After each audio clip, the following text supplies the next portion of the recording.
राधे राधे दोस्तों, cook with Narayani में मैं रीनू आप सभी का स्वागत करती हूँ। तो मैं आज आपके लिए लेकर के आई हूँ अरवी की सब्जी। मैं जब सफ़र पर जाती हूँ तो मैं कुछ इस तरीके से अरवी की सब्जी को बनाती हूँ ताकि ये 2 दिन तक भी खराब ना हो। तो इसके लिए मैंने लिए हैं 500 ग्राम अरवी, जिनको मैंने धो लिया है। धोने के बाद में अब मैं इनको छीलती हूँ। अच्छा, छीलने के लिए मैं इनको किसी छीलने वाले चाकू से नहीं छील करके इस तरीके से घिस करके छीलूँ, ताकि इनका ये जो छिलका है बारीक वाला वो हट जाए।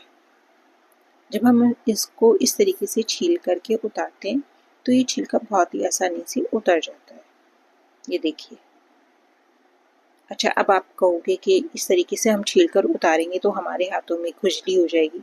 तो उसके लिए यही है कि आप जब अरवियों को सारियों को छील लें तो हाथ धोने के बाद में सरसों का तेल लगा लीजिएगा, तो आपके हाथों में बिल्कुल भी खुजली नहीं लगेगी। मैंने सारी अरवियों को छील करके एक बार फिर से धो लिया था और अपने हाथों में भी सरसों का तेल लगा लिया, क्योंकि अरवियों में एक लेसा निकलता है, जो वो राल निकलती है, लेसा सा निकलता है, तो उससे कई बार क्या होता है कि वो हमारे हाथों में खुजली कर देता है। अब मैंने अरवियों को इस तरीके से लंबा काट लिया है। ये कच्ची अरवी है और ये सब्जी मैं हमेशा बनाती हूँ तो कच्ची अरवियों से ही बनाती हूँ, या आप इस तरीके से टेढ़ा मतलब कुछ साइड से भी काट सकते हैं। जैसी आपकी इच्छा हो वैसे आप इनकी कटिंग कर लीजिए। गोल चाहें तो गोल काट लीजिए, लंबा चाहें तो लंबा काट लीजिए।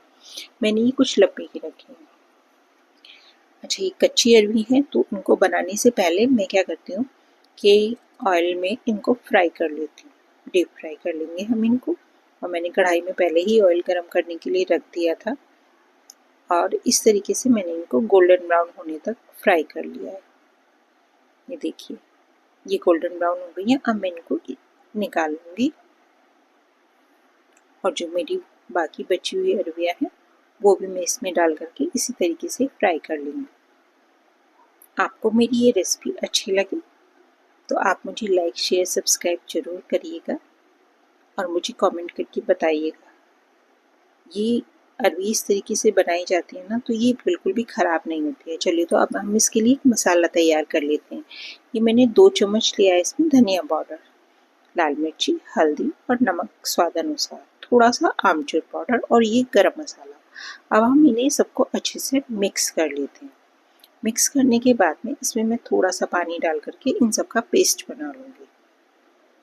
ये देखिए, इस तरीके से हम इसका पेस्ट बना लेंगे। पेस्ट बनाने से क्या होगा कि हमारा मसाला जलेगा नहीं। अब मैं जो हमारी वो कढ़ाई थी जिसमें मैंने फ्राई किया था उसमें से एक्स्ट्रा ऑयल निकालने के बाद में मैंने इसमें कुछ अजवाइन, आधा चम्मच अजवाइन डाली है और 1 इंच के करीब में अदरक का टुकड़ा कद्दूकस करके डाला। और ये जो मैं डाल रही हूँ ये इसमें डाल रही हूँ मैं 1 चम्मच बेसन।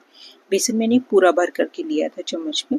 बेसन को अच्छे से भूनने के बाद में फिर जो हमने अपना मसाला तैयार करके रखा था वो भी इसमें डाल लेंगे। अच्छा, गैस का जो फ्लेम है वो इस टाइम पर हमें बिल्कुल लो कर देना, क्योंकि मसाला कई बार जलने का बहुत डर लगता है। तो जब ये मसाला हमारा अच्छे से इस तरीके से हो जाए उसके बाद में मैंने उसी मसाले की कटोरी से थोड़ा सा पानी लेकर के इसमें डाल दिया है और अब इसको भी हम अच्छे से भून लेंगे। आप इसे एक बार ज़रूर बनाइएगा। ये आप इस तरीके से बनाएंगे ना तो ये जो अरवी होती हैं ये 2 दिन तक भी ख़राब नहीं होती हैं।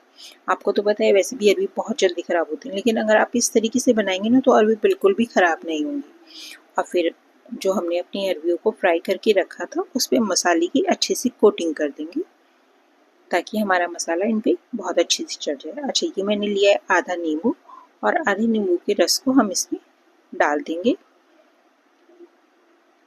और फिर इसको अच्छे से मिक्स कर देते हैं ताकि इसका फ्लेवर सारी अरवियों में आ जाए।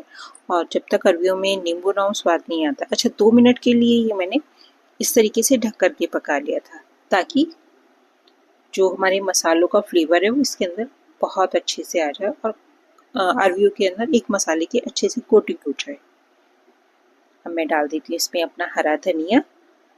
हरा धनिया डालने के बाद में हम इनसे अच्छे से मिक्स कर देते हैं और हमारी अरवी बन करके तैयार है। अब आप इसे 2 दिन तक भी आराम से खा सकते हैं। ये फ्रीज के बाहर भी, जब आप लंबे सफ़र पर जा रहे हैं तो कई बार ऐसा होता है ना कि हम सोचते रहते हैं कि क्या बनाएं, क्या लेकर के जाएं। तो आप इस तरीके से बना करके लेके जाइएगा ये बिल्कुल ख़राब नहीं होंगी और घर में भी कोई गेस्ट आ रहा हो तो कुछ इस तरीके से बनाइएगा, अलग तरीके से। इनका स्वाद भी बहुत अच्छा आता है। आप इसे पूरी के साथ, पराठे के साथ में या ऐसे भी खा सकते हैं। खाली ऐसे खाने में भी बहुत स्वाद लगती है। आप लोगों को मेरी ये रेसिपी अच्छी लगी तो मुझे लाइक, शेयर, सब्सक्राइब ज़रूर करिएगा और अपनी कमेंट्स मुझे ज़रूर बताइएगा।